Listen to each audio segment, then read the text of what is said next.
तो dear student, आपका बहुत बहुत स्वागत है। आप देख रहे हैं मास्टर साहब और मेरा नाम है आयुष। तो आपले स्वागत आहे, इतना ही सीखा था स्टूडेंट हमने आपके स्वागत में कि आपले स्वागत आहे। तो बहुत बच्चे सोच रहे हैं कि सर मराठी बोलना सीख गए, तो ऐसी बात नहीं है, सीख जाऊंगा, अच्छी भाषा है। तो स्टूडेंट संस्कृत मेरा सब्जेक्ट है और सर हम तैयारी कैसे करें एसएससी बोर्ड की, ऐसे ढेरों सारे कमेंट लगातार आप कर रहे हैं। तो ज़रूरी था कि एक वीडियो में आपको बना के दूँ कि एसएससी की तैयारी हम लोग कैसे करें। तो देखिए स्टूडेंट, सबसे पहले आप तैयारी करने के लिए घबराइए नहीं। मात्र और मात्र 15 दिनों में यानी कि 15 डेज में आपका संस्कृत फिनिश हो जाएगा। ठीक, 15 दिनों में बस हमें करना क्या है उसके बारे में समझिए। लेकिन स्टूडेंट ये 15 दिन हो सकते हैं कि ये 20 दिन हो जाए, कोई बात नहीं है, अभी टाइम है थोड़ा सा। तो 15 से 20 दिनों में हम कैसे अपनी तैयारी करें? तो ये तैयारी तभी आपकी पॉसिबल होगी जब आप 1.5 से 2 घंटे संस्कृत को रोज़ देंगे। मैं बताता हूँ कैसे क्या करना है, सब्र करिए, मतलब धीरज रखिए अपने अंदर, ये थोड़ा सा शांति दिमाग से सुनिएगा। ये काम आप लोग को करना है 1.5 से 2 घंटे देने। उसके बाद स्टूडेंट तीसरा काम क्या करना है कि आपके जो बोर्ड का टेक्स्ट बुक है वो आपके पास रहना चाहिए। जिस बच्चे को बहुत ज़्यादा संस्कृत में प्रॉब्लम है, जो मतलब समझिए कुछ भी नहीं आता, तो टेक्स्ट बुक की जगह हेल्प बुक ले सकते हैं जिसमें संस्कृत को हिंदी में लिखा रहता है ताकि उसको ज़्यादा सहूलियत मिल सके, मतलब उसको ज़्यादा कंफर्टेबल महसूस हो सके। तो ये काम आप लोग कीजिएगा।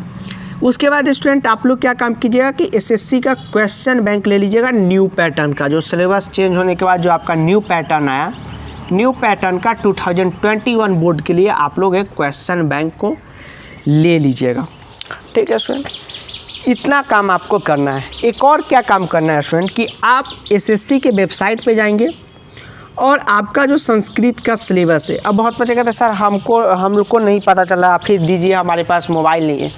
तो आप हमारा लेक्चर देख रहे हैं, अभी हम वीडियो बना रहे हैं, वो सुन रहे हैं, तो कहीं ना कहीं आपके पास तो मोबाइल है।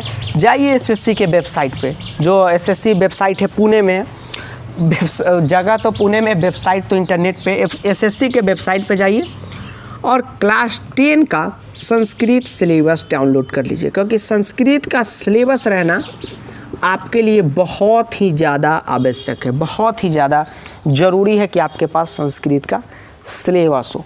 तो ये तो हमारा कह सकते हैं कि लैब जब हम लिखते तो लिखते हैं ना मटेरियल रिक्वायर्ड, तो ये मटेरियल रिक्वायर्ड है, इसको आप नोट भी कर सकते हैं और लिख भी सकते हैं। संस्कृत का सिलेबस आप मोबाइल में भी रख सकते हैं, ज़्यादा अच्छा ये होगा कि आप उसका प्रिंट आउट अपने पास रख लें। तो इतना काम हो गया। ठीक है स्टूडेंट, अब आपको करना क्या है? तो स्टूडेंट आपको करना क्या है कि आपका जो सिलेबस है उसको 2 भागों में बांटिए। 2 भागों में सर क्या? एक भाग आपका होगा व्याकरण का, एक भाग आपका होगा टेक्स्ट बुक जो आपके में चल रहा है, यानी कि कहानी वाली बुक, जैसे सीबीएसई में सेमूशी बुक चल रहा है, बिहार बोर्ड में प्यूषम चल रहा है, उसी तरह आपका ये होगा।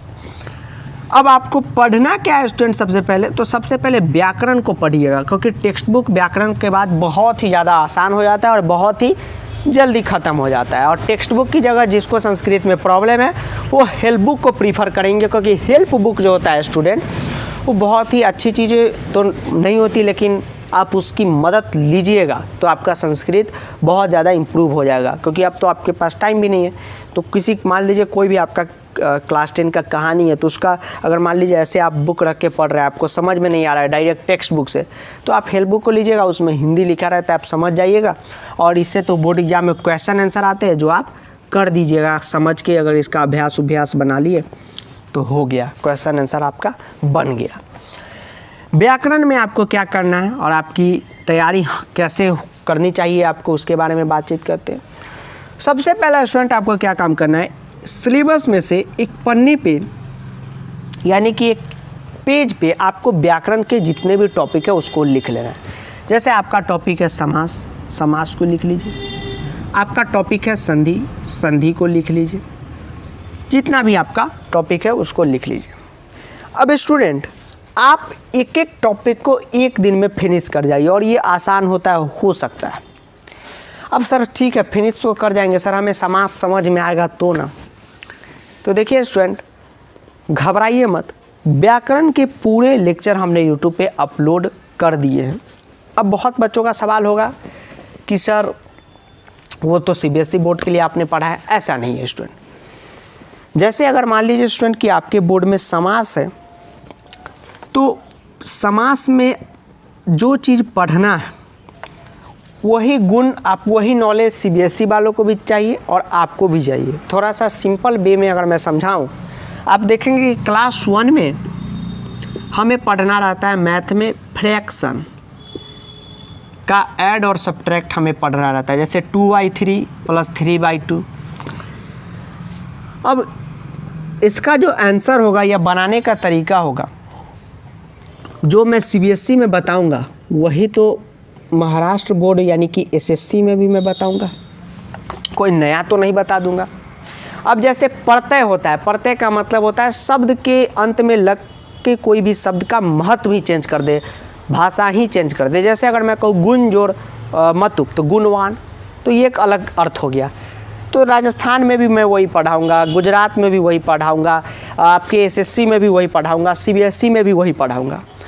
तो आपके बोर्ड में जो ग्रामर का जो सिलेबस में है, जैसे समास में आपको अव्यय भाव पढ़ना है, कर्मधारय अगर पढ़ना है, तत्पुरुष पढ़ना है, और सिलेबस में लिखा रहता है, तो आप आके वीडियो लेक्चर देख जाइए। और स्टूडेंट हमने वहाँ ऊपर में सीबीएसई लिख दिया है, लेकिन आप वीडियो के अंदर आएंगे तो मैंने सभी बोर्डों के लिए पढ़ा है। मैं जब वीडियो बनाया था पूरे देश के बच्चों को ध्यान में रख के मैंने बनाया है। अब पूछेंगे कैसे? अब देखिए जैसे संधि है तो सीबीएसई में सिर्फ व्यंजन और विसर्ग पढ़ना है, लेकिन हमने जब संधि पढ़ाया तो स्वर भी पढ़ा दिया, स्वर संधि भी, और कह दिया कि जो सीबीएसई के वो सिर्फ व्यंजन विसर्ग देखे और जिनके बोर्ड में स्वर है वो स्वर को भी देखे। जैसे मैंने अगर समास पढ़ाया, अव्यय पढ़ाया, प्रत्यय पढ़ाया, तो पूरा का पूरा अव्यय पढ़ा दिया जितना भी अव्यय है, और बता दिया कि इतना सीबीएसई को करना है और बाकी बात की जो भी सिलेबस में हो देख जाइए। एक भी टॉपिक ऐसा नहीं जिसका मैंने वीडियो लेक्चर नहीं बनाया। तो आप ग्रामर का सिलेबस के अनुसार, अपने सिलेबस के अनुसार वीडियो लेक्चर देखिए। अब उसके बाद सवाल होगा कि सर ठीक है सर वीडियो लेक्चर तो हम देख के कॉन्सेप्ट ले ही लेंगे, लेकिन सर ये बताइए कि हम क्वेश्चन कहाँ से प्रैक्टिस करेंगे, क्योंकि सीबीएसई वालों को तो आप पीडीएफ दे दिए। तो देखिए स्टूडेंट पीडीएफ उन्हीं के क्वेश्चन बैंक का है, तो पीडीएफ जो है स्टूडेंट उन्हीं के लिए है स्पेशल। लेकिन आप जब अपने बोर्ड का क्वेश्चन बैंक लेंगे तो आप अपने बोर्ड के क्वेश्चन बैंक से प्रैक्टिस कीजिए। वो अपने बोर्ड के क्वेश्चन बैंक से प्रैक्टिस कर रहे हैं, वो अपने बोर्ड के मटेरियल से कर रहे हैं प्रैक्टिस, आप अपने बोर्ड के मटेरियल से प्रैक्टिस कीजिए। क्योंकि दोनों बोर्ड का स्टूडेंट, कोई भी देश का कोई भी बोर्ड हो, पढ़ाई वही है, बस क्वेश्चन पूछने का तरीका अलग है। तो सभी बच्चे अपने अपने बोर्ड का question paper, simple paper practice कीजिए, काम हो जाएगा। तो वो अपना सीबीएसई का कर रहे हैं, आप एसएससी का कीजिए, ठीक। जो भी आपके, अब आप कहेंगे सर कौन सा क्वेश्चन बैंक ले, तो आपके जो टीचर आपको सजेस्ट करे या आपका जो दोस्त सब लिया होगा, जो भी आपके इधर फेमस हो क्वेश्चन बैंक वो ले लीजिए, या गेस्ट पेपर गाइड कुछ भी आपके बोर्ड का आता हो, लेकिन ध्यान रखिएगा न्यू पैटर्न पे होना चाहिए। लीजिए ग्रामर आपका कंप्लीट हो जाएगा। रही कहानी टेक्स्ट बुक की, आप टेक्स्ट बुक में कहेंगे सर आप तो हमारे कहानी को नहीं पढ़ा है, तो समय मिलता है तो मैं पढ़ा दूंगा, लेकिन स्टूडेंट उस कहानी को आप अपने से पढ़ सकते हैं। मेन प्रॉब्लम जो होता है वो होता है हमारा व्याकरण। तो इतना काम करेंगे स्टूडेंट, आपका एसएससी बोर्ड भी क्लियर हो जाएगा। और आपको एक वीडियो लेक्चर, पूरा जो वीडियो लेक्चर है ग्रामर का, मैं जिसकी लिंक डिस्क्रिप्शन में दे दूंगा। आप एक एक करके जो जो आपके सिलेबस में देखिए, जैसे आपके सिलेबस में अगर अव्ययभाव समास है आप देखिए, तत्पुरुष है देखिए, द्वंद्व है देखिए, ठीक। तो इतना काम आपको स्टूडेंट करना है। एक बार ओवरव्यू और दे दूँ तो सबसे पहले आपको सिलेबस जाके डाउनलोड कर लेनी है, बुक आप अरेंज कर लीजिए, उसके बाद 1 घंटा डेली बैठिए, वीडियो लेक्चर देखिए, काम कर लीजिए। टेक्स्ट बुक की भी वीडियो लेक्चर यूट्यूब पे बहुत सारे लोगों ने बनाई है, तो वहाँ से भी आप देख सकते हैं। तो इतना काम कीजिए स्टूडेंट। बोर्ड कोई भी हो, पढ़ने का तरीका वही होता है, पढ़ाने का तरीका भी वही होता है।